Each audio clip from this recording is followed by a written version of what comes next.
Hello, everyone, and welcome to the Malthaus Games podcast. This is episode number 87, and my name is Delton. I'll be your host today, along with my lovely, blah, blah, blah, blah, blah. I feel like I can't talk. Lovely yellow wife and, yellow wife, my lovely wife and yellow player, Haley. You shouldn't have had that truly before we recorded. I had two Trulies before we recorded because Oh, I was God. like, let's have a nice buzz going for the podcast this time. Because we had a wonky talk day, ladies and gentlemen. Oh, that we did. I woke up late, looked at my camera, and noticed that our motion sensor in the backyard said, "Hey, there's motion out here. Someone's walking around." And I said, "The shit's going on." So I look, and Haley's moving around. And again, what the shit's going on? I go outside, and Haley's been moving all the rocks from around the fish pond, which means we're finally getting rid of this stupid fish pond. It took me 3 hours of moving rocks. I didn't even touch my coffee, guys. I did this on one sip of coffee. I spent 3 hours moving rocks and pavers from one side of the yard to the other to dismantle that fish tank, and I did a good job. She did a very good job. The only bad part about it is it allowed me to realize our spigot was dripping, which then led to me trying to close the spigot, which led to the spigot not closing, which one thing after another led to the copper pipe leading to the spigot to burst and shoot water between cracks in the bricks. It was so surreal. It was like a cartoon. Delton turns the water back on after he tries to put a stopper on the spigot, and it's like, phew, out of one brick, phew, out of another brick, phew, out of another brick. And I'm just like screaming, running at Delton in my jammies across the yard because like I didn't even get out of my jammies. I just went straight from jammies straight from bed to moving bricks and moving pavers, moving rocks. I'm yelling at Delton, "Turn off the water." He goes, "Why? Turn off the water. Like, there is no time to waste. Turn off the water." And of course, he's like, "Why? Just turn it off. Just turn it off. Just do it. Go, go, go. It's coming out of the bricks." "Well, let me see." "No." And so while he's like coming back across the yard because he has to look at the water coming out of the bricks, in the meantime, the board game room is filling with water from the closet. Okay, it's not filling with water. Okay, so There was a little bit of it came into the Yes. floor of the closet here in the board game room. But thankfully, the wall that got wet and like the floor that got wet was not the floor or the wall with the board games. It Correct. had less important stuff like tax documents. And it was a total of like 12 to 15 seconds tops that it was actually running at that rate. Would have been like 7 to 8 if you would have listened. Just turned off the water, damn it. It's okay. And then on top Anyway. of all that, we also found a Dave & Buster's gift card. So there is a silver lining to this story. And moving all of the tax documents and shit to get in and like clean the wall and like put fans in front of the wall to let it dry out before we have a plumber come out. We found a Dave & Buster's gift card that Brian awarded to me in 2013 whenever I lost miserably at a Magic tournament. I think he felt really bad for me. And did. so he said that I won the tournament and I got the $10 Dave & Buster's gift card. And it says 2008 on the back, so I don't know how long Brian had it before then, but I'm hoping it's still good. We need to cash this in whenever the world opens back up. So, Well, Brian, just let you know. It might have been one of those things where they like produced these. They produced a whole bulk of these and sold them starting in 2008, and they've never changed the design. That's probably a possibility. Either way, $10. Still hilarious. Free play 8 years ago. Silver lining to water coming out of our floor. The other silver lining is the copper pipe that burst was going to burst sooner or later, and thank goodness we were right there. We were right there, and Ugh. Delton was able to fix it, and we're going to have a plumber come take a look to make sure there's not a lot of damage that we can't fix on our own. And yeah, this is like the fourth time we've had pipe problems in the last 6 months. But by God, we fixed them. We're just grateful that we've been home, we could afford it, Yes. and we've got it fixed. Thank goodness. What else has been going on this week, Delton? I feel like we've lived an entire 2 weeks today. We really have. I don't feel like a lot has gone on this week outside of that. Maybe I'm wrong. It feels like today was so crazy. I feel like today was longer than the last 2 weeks combined. I agree. Like this past week especially went by so quickly. Now, we were out of internet until I think the day after the podcast released last time. Yep. And then the whole next week, we just basked in the glory of internet and streamed as many shows as we could whenever we got off of work. Ooh, I got my first vaccine. Delton got his first vaccine. That's something that happened. I was able to sneak in at the end of phase 2 just before phase 3 opens, I think, next week. Yes. So I got in like a week early just because I have high blood pressure and I do take blood pressure medicine, which technically now and I'm actually overweight, which now with their newer guidelines, was able to let me get in a little early. Yes, so Delton has had it. His brother and sister-in-law have had the shot. I've My had the brother shot. had his second and my mom got her second, both of which got sick. And my mom had her first one today, and so far is good. Good. And so, yeah, we're vaccinated and motivated. I think so, which is a nice place to be. Can you believe, though, that this week marks 1 year since everything shut down? I really can't. It's been crazy to think that basically, I guess is it just it's a little like another week. So, March 11th was the day of the infamous Thunder game that whenever, I forget his name, who, That stupid guy that like licked all the microphones or something. well, he touched all the microphones. Yeah. But yeah.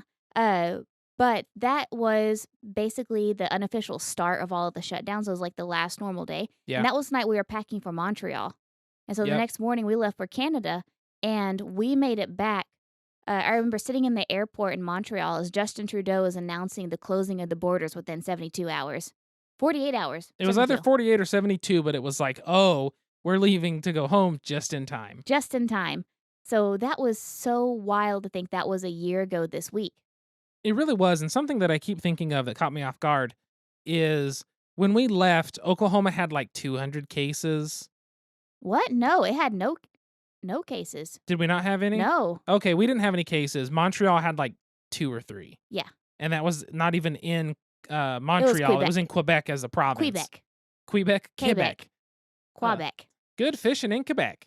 Anyway, Great fishing in Quebec. they had like 2 or 3 cases total. And so it wasn't a big deal. We were like, well, we got on the plane. We cleaned our seats with Clorox wipes. But it really wasn't a thing yet. You know? It wasn't like people were worried. But what I was going to get to was they were already in Montreal taking it way more seriously than here because midway through, tables were starting to be separated. No one was taking cash anymore. Yeah. It really made a switch. The first day we got there, I mean, there were no regulations. Mhm. Second day, the same thing. We went out and got drinks. It was the day after our anniversary, which would have been the 14th. We got up and got breakfast, and suddenly everything was changed. Half the restaurants were closed. Yep. Tables that we had eaten at 2 days before, like a restaurant we had eaten at 2 days before, was now implementing a 6 foot apart, only sitting every other table, not taking cash. It was overnight. And the day that we left, 3 days later, so okay, it was on Tuesday that we flew out. Friday, the borders closed and everything shut down. And that's whenever Canadians started getting $2,000 a month and are still getting $2,000 a month each. Oh, Canada. No, Canada. We should have stayed. We could have got stuck for a while. Yeah, that's fine. Of course, without citizenship, that'd have been a fun one. We could make them work It'd have been fine. But It'd have yes, been fine. that was a year ago, coming up here in a few days. In 5 days. Wild. Absolutely. Is there anything else we've been doing lately aside from me making a movie list of scary movies that you won't watch with me? Makes me anxious. So Delton said something, and he said, like, the reason why he likes scary movies is because it kind of gives him a little bit of anxiety. Like, there's that excitement. And for me, I was like, well, I have anxiety. This is my state of being. I want a break when I watch movies. Yeah, it was basically, I was saying that horror movies, if they're good, they're one of the few movie genres, basically the only movie genre to me, that can truly bring that sense of suspense, that anxiety, that like cautious look where you want to hide your face. They're one of the few types of movies that can do that. So I like them for that aspect. I think that if they're done really well and have a good story and have good acting and are a genuinely good movie, there's something else on top of it that you can't do in any other style of movie. And for Haley, that's a little too much, but that's okay. Because that's my everyday life. I get it. All around me are familiar faces and some beer cans. Speaking of beer cans, which one do you want to start with this episode? Orange! Okay. That reminds me of another travel story. The orange. Oh, the orange. So I whenever don't remember if we've told this, but go ahead. Oh man, so whenever we went to Rhode Island, which ended up being our engagement trip, it was my graduation trip turned engagement trip. So there's always this joke that I said all the time as a kid, and I thought it was the funniest thing. Whenever I grew up, I was like, that joke actually doesn't make any sense to me at all. And it's Delton, knock knock, Who's there? banana, Banana who? knock knock, Who's there? banana, Banana who? knock knock, Who's there? banana, Banana who? knock knock, Who's there? orange. Orange who? Aren't you glad I didn't say banana? Hey. And so, like, as a kid, I just loved that joke and I said it all the time. But as I grew up, I was like, that doesn't make any sense. Aren't you glad I didn't say banana? Well, we go to Rhode Island and we're about to take a cab to our hotel. And we go up to the, I don't know, concierge, whatever, at the airport. Those are not even. I need some more beer in there. Go ahead, continue. And the guy says, so he has this thick Rhode Island accent, of course. And he says, go stand over by the orange cone. And he said like, the orange bucket. the orange bucket. That's right. And like all of a sudden, out of nowhere, it just hits me. And I realized, aren't you glad I didn't say banana? It just makes sense. That's what makes it fit. And I remember, like, I even stood there in silence for a second. And Delton's like, come on, he's already leaving. And like, I had this epiphany, like I've never had an epiphany before. And it was because the random concierge at the airport said orange, and it made sense. So now I know that joke actually did make sense whenever I was a kid. I just wasn't saying it right. It made sense in the Northeast. It did not in Oklahoma. Aren't you glad I didn't say Orange. banana? Would you like an orange? Today in an orange can, our first beer of the episode is the Big Sky IPA from Big Sky Brewing Co. out of Montana. It says, hold my beer and watch this. And it has a cow skull with the same 3777. Remember that from the Space Goat I do. beer? Huh, interesting. So this is an IPA, India Pale Ale. Alcohol by volume is 6.2%. What's that on the front? A deer? It's like an antelope thing. Should say, hold my beer and pet this deer. That's really bad. But I could see how, so there's a cow skull on it that says, hold my beer and watch this steer. I guess you could do that, yeah. I'm just So the beer has a sad. nice golden, a little bit more amber color to it. It's pretty hazy. Can't really see through it. It's like a really orange amber, Yes. like a honey. But like the rich fancy honey. Not like our bear honey that costs $3.49. That's true. Has a very, very light smell. It's really hard to pick up on many notes. Very subdued. It smells like lavender. Well, the taste is very floral and gentle. It's a very fresh. Very, very fresh. Kind of has the aftertaste of lavender too. Is that what that is a little bit? It's really clean in the front, but you get carbonation immediately. It's nice and carbonated, but not overly so. It's a very lavender aftertaste. It's really interesting, but it's very gentle. This is a nice, refreshing IPA, not too heavy. That's Delicious. a good IPA, yeah. That's pretty good. So that is Big Sky IPA from Big Sky Brewing Co. Well, And since we've had... Oh, go ahead. Go ahead. Oh, I was just going to lead us into the transition there, providing a summary. Go for it. Let's see it. Let's hear it now. You're on the spot now. I'm not going to edit this out. We're going to keep this in. Okay. So, being that we are a whole 1 year into the quarantine, we realized that we've had to make a lot of adjustments in our lives, which means we've had to make a lot of adjustments in our games. Oh, here's the door. It's straight ahead. It's a game. Sounds like a topic transition more than a game transition, but we're going to the game anyway.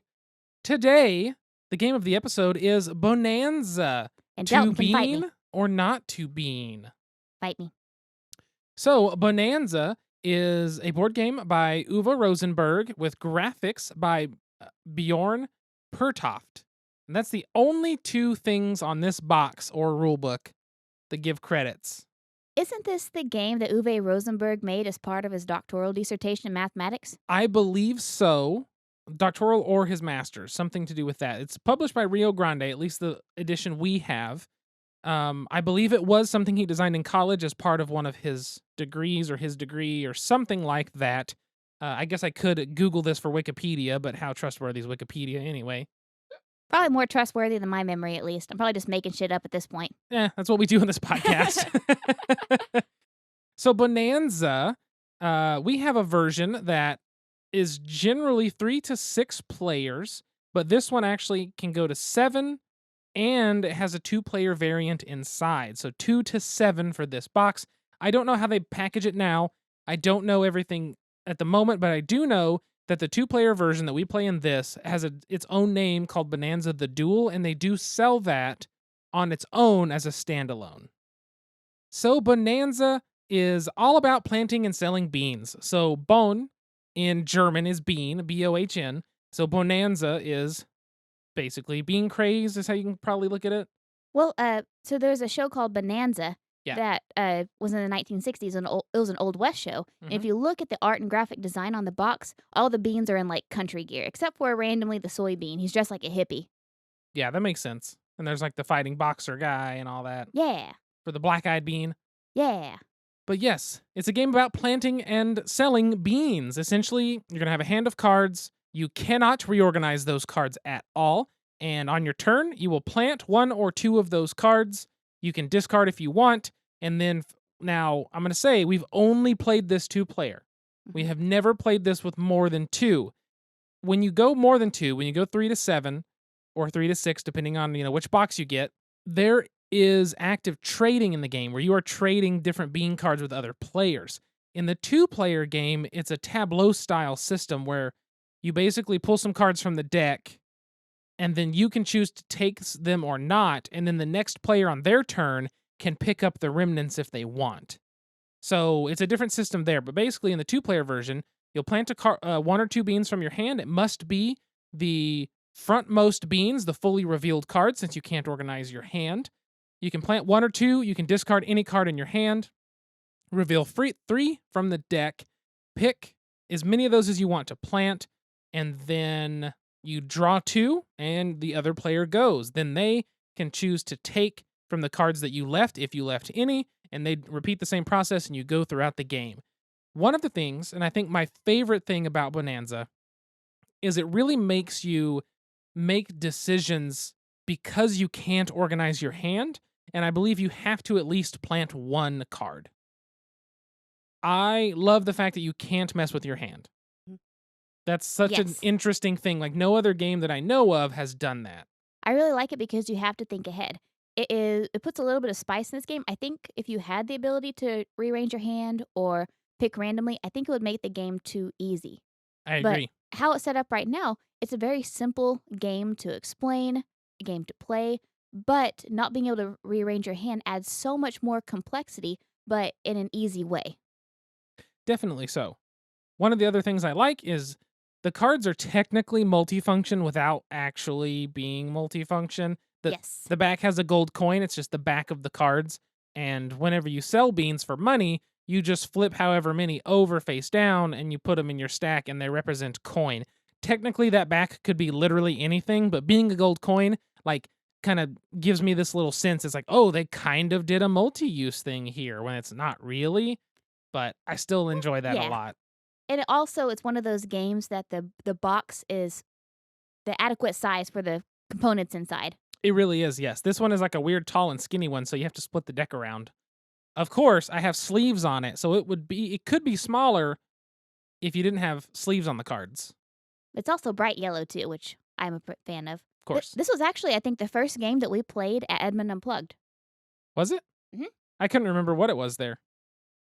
Yeah, it was our first night there, and we wanted to learn something new, and I spotted that one, and we thought it'd be a quick and easy one to learn, and we fell in love with it. We bought it the next day.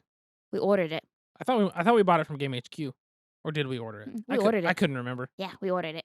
Because I Oh. was like, I love this game. And you're like, we can go back and play it. I said, no, It's a fun I one want because, it. like Haley said, you have to think ahead whenever you can't organize your hand. But part of the things that I like is when you plant cards, and you can discard to like get rid of something from your hand you don't want. Then you reveal those three from the top of the deck. Those are going to be cards you can take. So you can take risks, you can take chances, and sometimes you just get lucky. Now, one of the small rules that I really enjoy is when you take those three from the top, you then look at the top discard pile or the top card of the discard pile. If it matches one of those three from the deck, you actually get to place it on top of them, and you can do that as much as they match.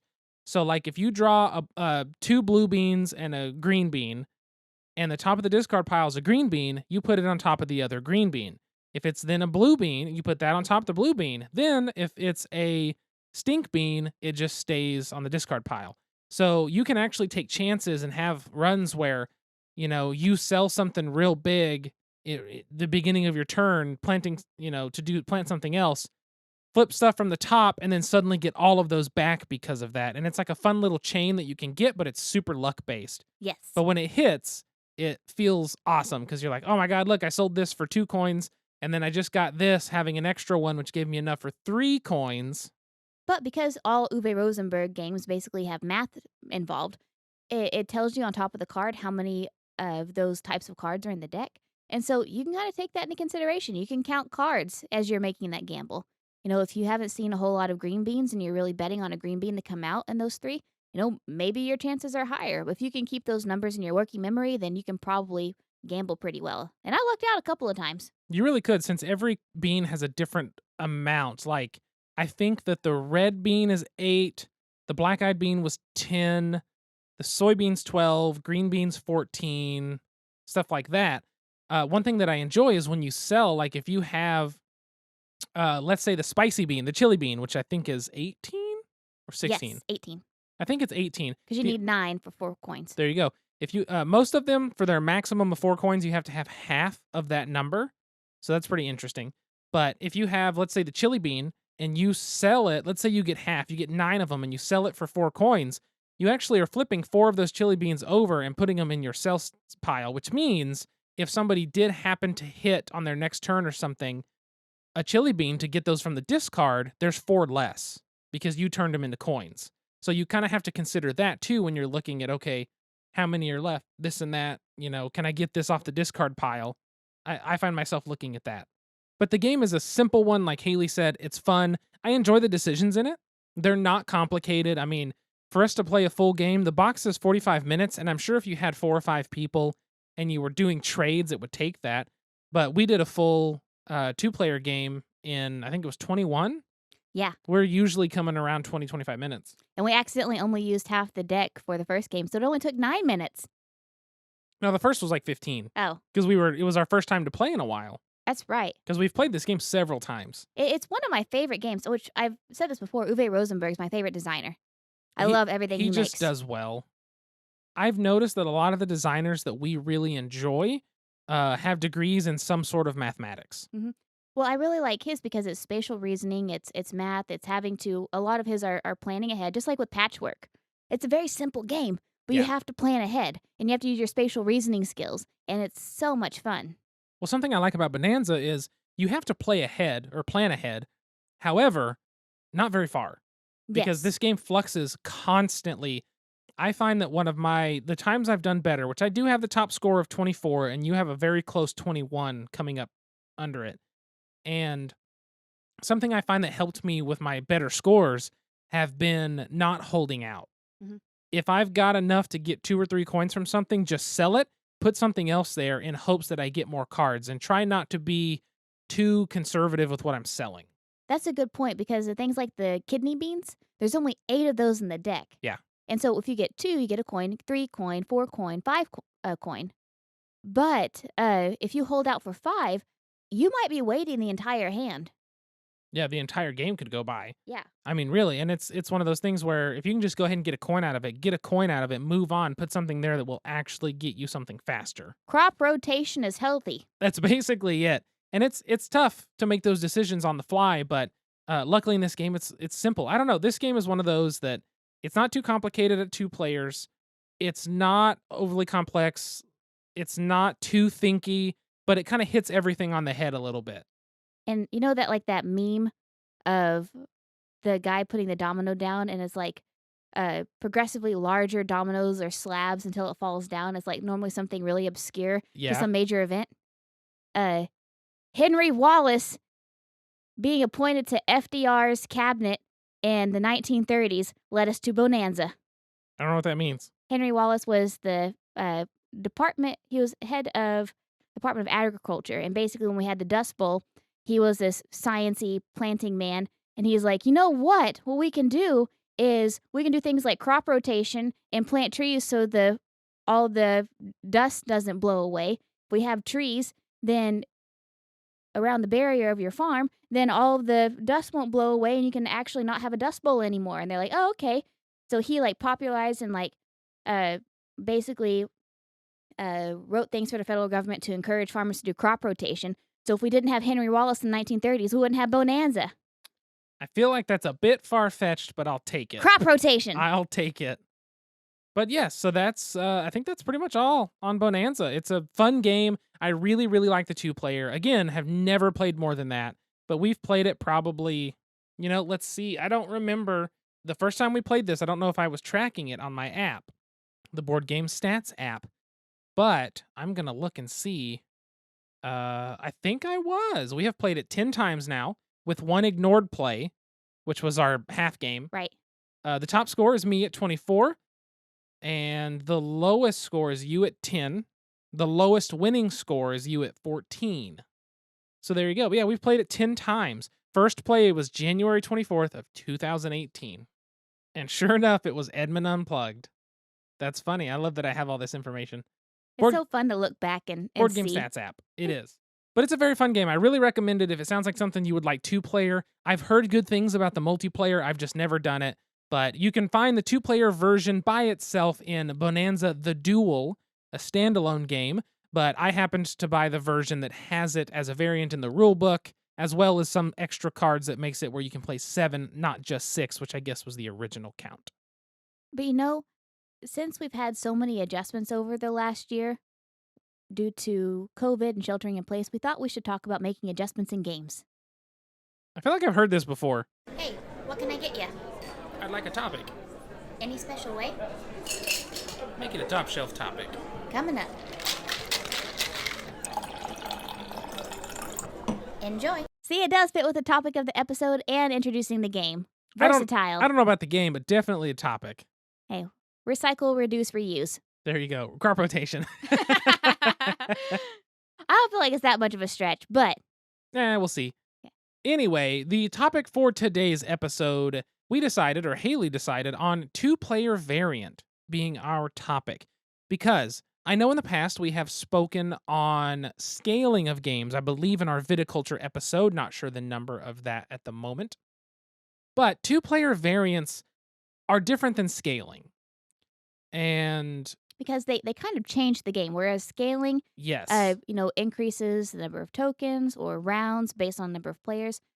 2-player variants can change the game, just like in Bohnanza. Yeah, in Bohnanza, 2-player variant actually completely voids itself of the trading aspect. There is no active trading in this game for you to be able to play 2 players. And I think I feel like there's a lot to be said about 2-player variants, but from a non-designer standpoint, just as a consumer board game enthusiast, whatever you want to say, 2-player variants are either good or bad.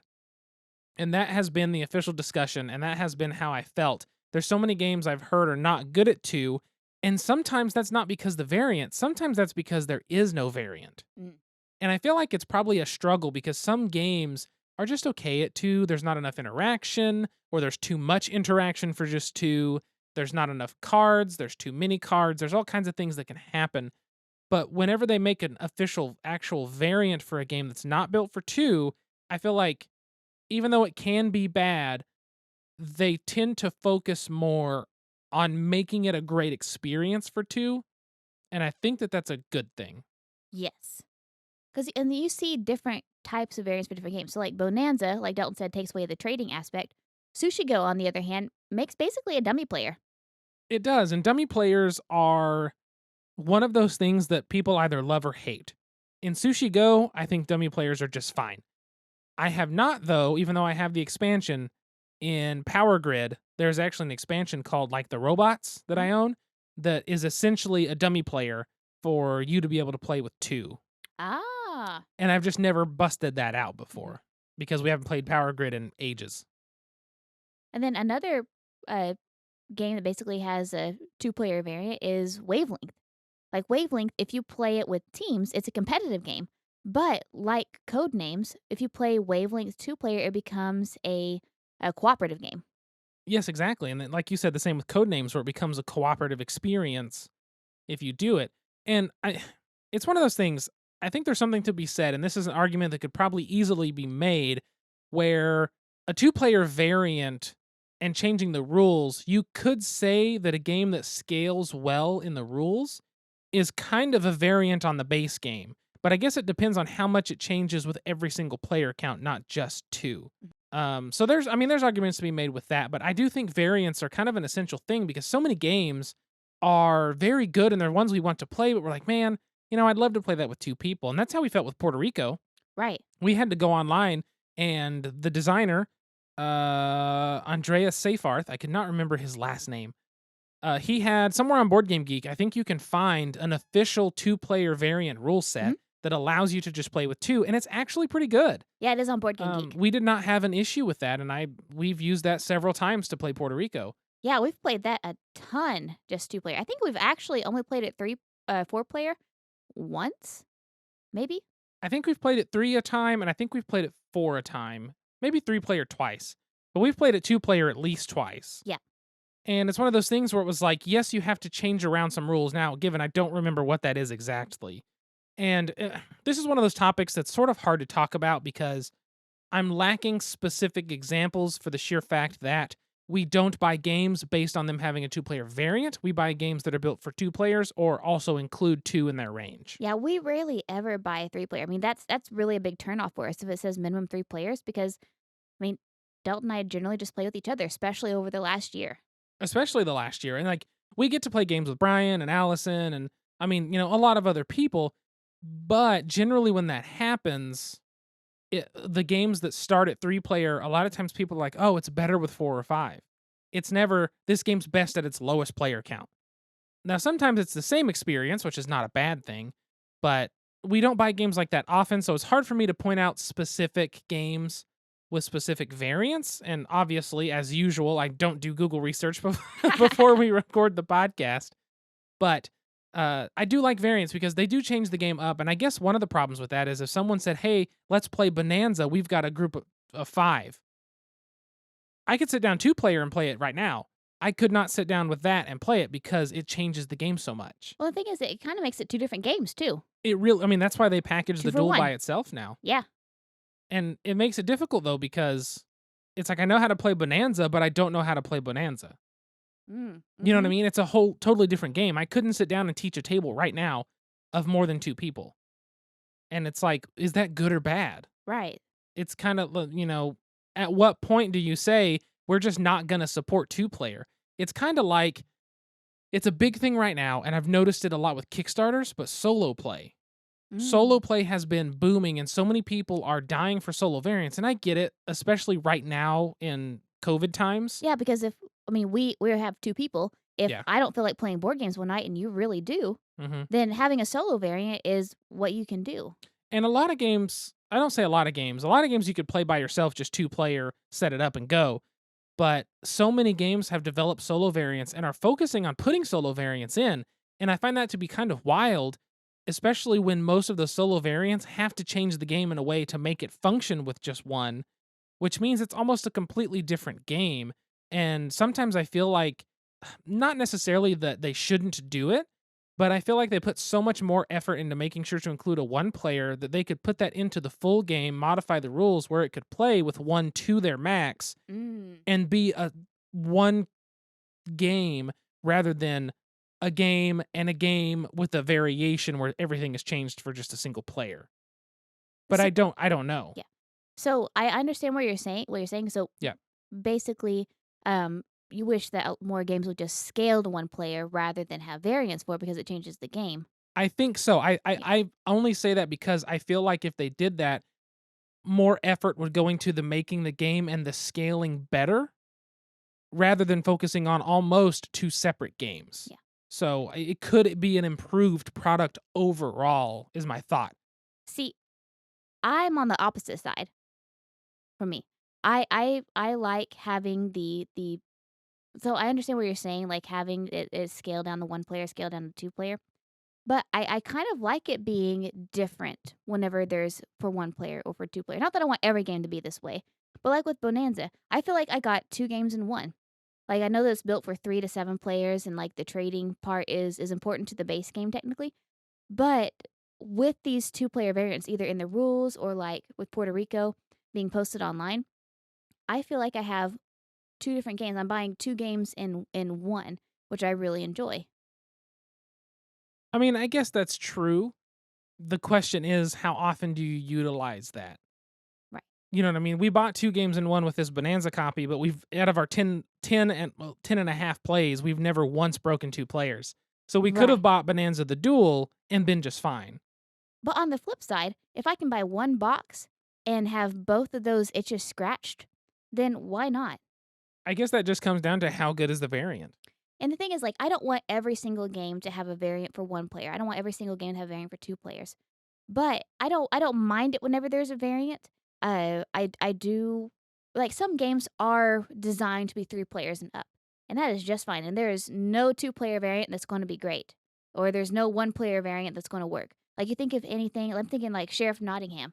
There's no way in hell, I was thinking like Werewolf. or Werewolf. There's no way in hell that a 2-player or 1-player variant would work for that. Yeah. But on those games, whether it is a you know feedback after it's published, or if it's a fan-made variant. Like having those extra 2-player variants that, help us to adapt the game, why not use them? They're not canon to the rules all the time, but I think that they're fun, and I think that a lot of games can be made that way, and you get, like I said, you get 2 games in one. I see that, and I think that's good. It just depends on how good the variant is. I think we have very different interpretations of rules, though, because you're very much a rule stickler. Yes. Like you are, it's not in the rules, therefore it doesn't exist. Yes, if you're playing a game and you're like, well, I can't find anything that says I can do this, that probably means you can't. And for me, like, I don't mind bending the rules. Like, if 5 different families have 5 different rules for Monopoly or for Uno or whatever, like, it doesn't bother me. You just tell me what the house rules are, and we're just going to go with it. I'm a big house rule person. I'm a big, like, I don't really care what your interpretation of the rules is. Just let me know what it is. And so for me, like, having these differences, these different games in one box, whether it is made upon publication or, again, like in Puerto Rico, where the designer puts up on Board Game Geek, or if it's a fan-made variant. Like, for me, I was like, cool, another way to play with the exact same cards that I have. Yeah, I can see that.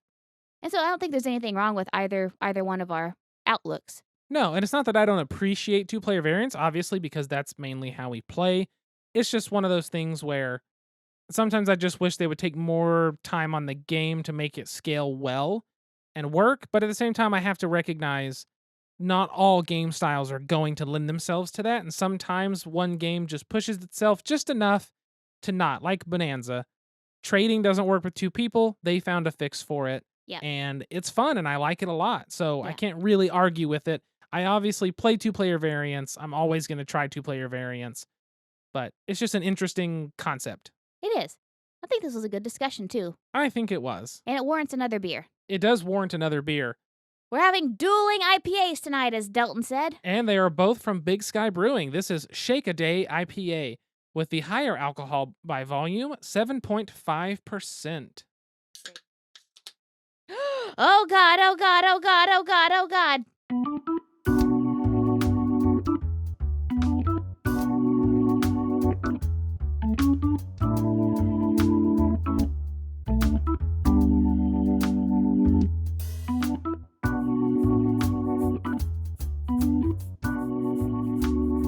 No drum rugs were harmed in the making of this podcast.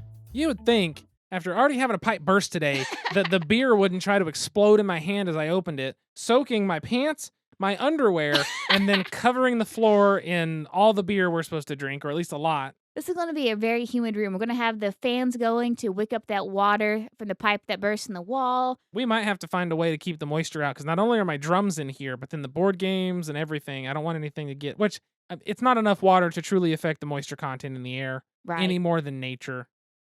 Man, we lost a lot of beer. Rip. Oh, God, we lost a lot of beer. Double rip. We probably lost a quarter of that beer. No, we lost way more than that. Those aren't even like, I don't know. No, that's a pretty good amount. Like, that's like half the beer, if not 3/4. It's probably 2/3. There you go. How about that? Okay. We lost a third. I'll give you that. Yeah, and it stinks because my hands are sticky. In the arms of the angels. Damn it. Far away. Anyway, this is the Shake a Day IPA from Big Sky. That's why it is a Shake a Day. I guess.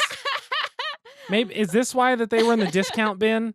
Maybe They're so. over-carbonated. God bless I America. have to clean my chair and change my underwear. This one is a lighter amber color, still hazy. It seems a lot more hazy or cloudy than the last one. It does. It's got a little bit of citrus in the smell there, like orange, like a smooth It's like citrus. mandarin. Yeah, yeah, yeah. Like a mandarin orange, where it's not as like bing, it's more like ee. Oh, different flavor there. Got a lot more malt to it. Wow. It does not taste carbonated. All the carbonation came out when you opened the pop tab. It did. I'm not sure that I'm very fond of this one. Mm-mm. It's fine. It's got a lot more malt character. Which is strange for an IPA. It is flat. I mean, all the carbonation just exploded out, All of it. and now it's gone. There's just no carbonation left. It is very flat. Maybe this one would be better fresh and not all over our game room floor. Maybe so. There's something, what they used a very earthy hop. So there's like a decent amount of malt flavor in there. And then a very earthy hop. And there's not as much in the IPA to cut through that and bring itself forward. So it feels like it's trying to approach like, the realm of like a strong ale or something. It's very back heavy. Like you Yes. take a sip and it tastes light, but by the time it reaches the back of your tongue, it just feels very heavy. Yeah, this one's okay. Not a big fan. It's an isosceles triangle. It is. I really like their other IPA Yes. with the deer. That one was not light that and called? refreshing. Just their IPA. Ah, okay. And this is Shake a Day, which, like we said, it exploded. We lost all the carbonation. Maybe that would make a big difference. It's fine. It's not my favorite. I would prefer their other one. So I guess in this IPA shootout, go with their standard orange canned IPA. Because Shake a Day tastes like an isosceles triangle. I guess so. With that, let's move to the question. And now, join us for a Malthaus Games podcast special pint-sized question. Ooh, I'm excited for the question. This is a good question. Haley, I want you to answer it first since you came up with it. Should I ask it first? No, I'm going to ask it so you can answer it. Okay. If you could go back 1 year from today, what would you tell yourself in 2020 before pandemic times? So I know this has become a meme, and a lot of people have been talking about it on the internet, but for me, it is totally true. It is don't put effort into that god dang planner. So last January, I bought this beautiful planner, and the thing is, like, I was doing so good for the first 2.5 months of the year. I had my to-do list. I was marking things off. There's like a little goals section. I had goals I was like coloring in. I had like travel trips for the year. I had financial goals for the year. I had experience goals. I was going to take these classes. I filled out my weekly planner beautifully. I had all these great due dates. It was wonderful. And I kept up with it every single day. And I had pretty pins of like green and purple that I used in it. And I was like, you know what? I'm going to keep up with this planner. And I did. I created a great habit. And then the world fell. We got back from Canada. And all that effort I put into, all those dates that I put in, all these plans with friends and trips that I penciled in, gone. And for some reason, like working from home, using the paper planner wasn't as fun. And so I fell out of the habit within like 12 hours of being back on the clock working from home. So, words of wisdom, past Haley. Don't try to make the planner your New Year's resolution. Do something else cool, like, I don't know, learning how to watercolor or buying Play-Doh or something. Something more useful than a planner for 2020. Definitely. What about you, Delty Poo? Don't worry about saving up vacation time at work because you're not going to need it.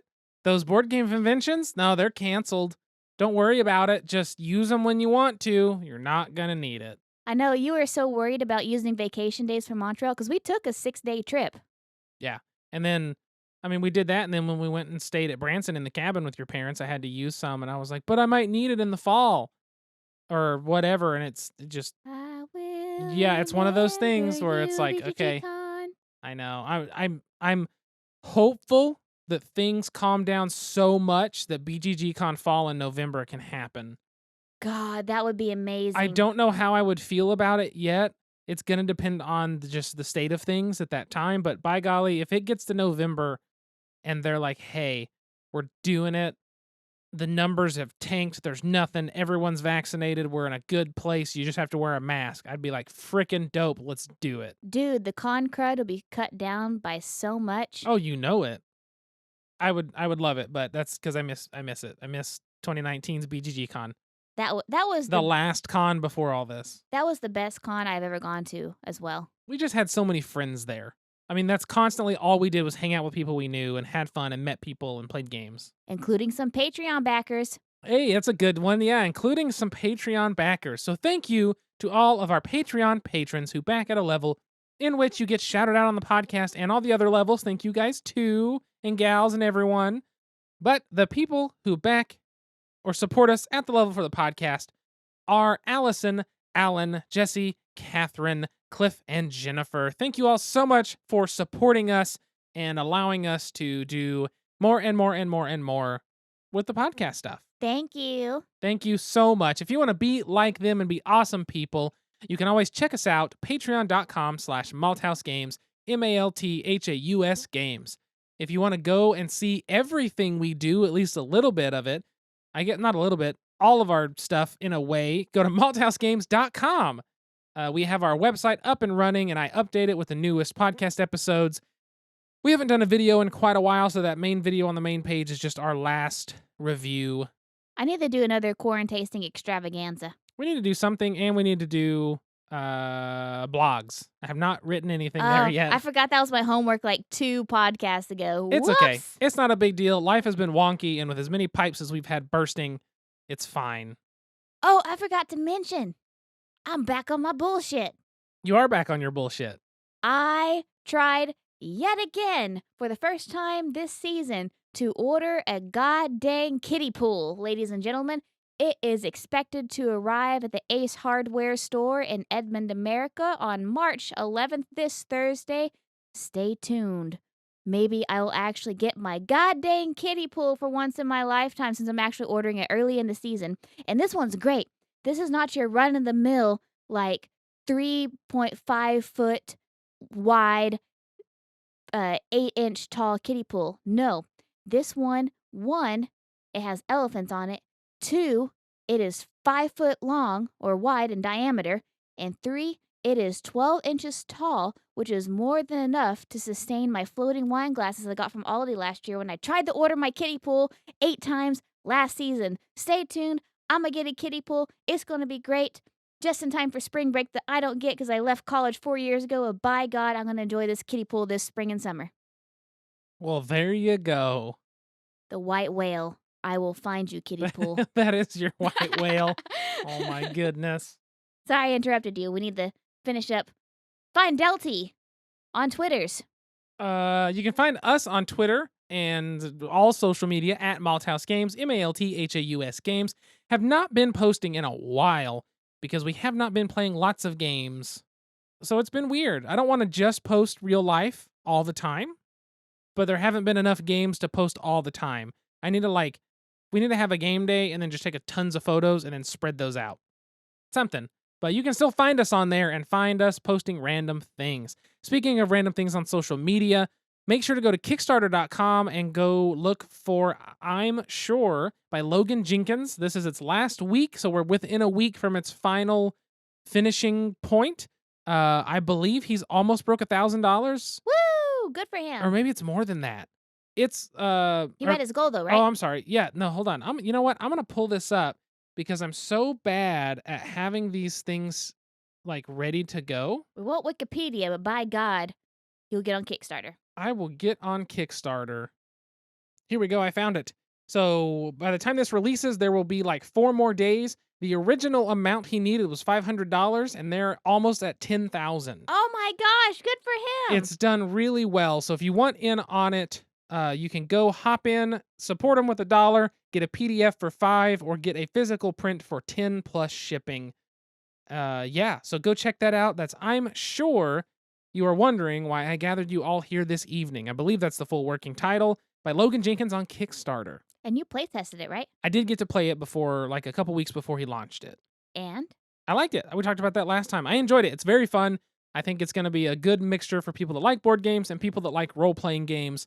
It's a combo that you could spend 2 to 3, maybe 4 hours total playing for an evening and have a good time.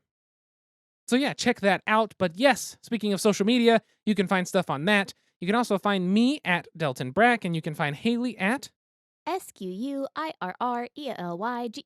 that is at Squirrely Geek. Now, is there anything I'm forgetting here? Because this feels all over the place to me. It is wonky donk. Sorry, I had to bring up my pool.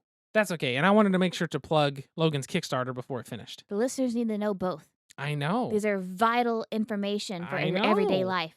Definitely. Well, I guess that's going to cover it then. Thank you again for tuning in and listening to the Malthaus Games podcast, episode number 87. Turn on, tune in, and drop out. Yes, acid trips. That's what it's about. Timothy Leary. There you go. I think that's going to cover it. I feel like I'm forgetting something, which happens almost every episode. That's okay. You're forgetting that I'm hungry. Okay, let's go get it's 9:46 p.m. Let's go eat some food. Thanks again for tuning in and listening. We will see you folks later. Until next time, sit back, relax, grab a drink, and play some games. We'll see you soon. Bye. Bye.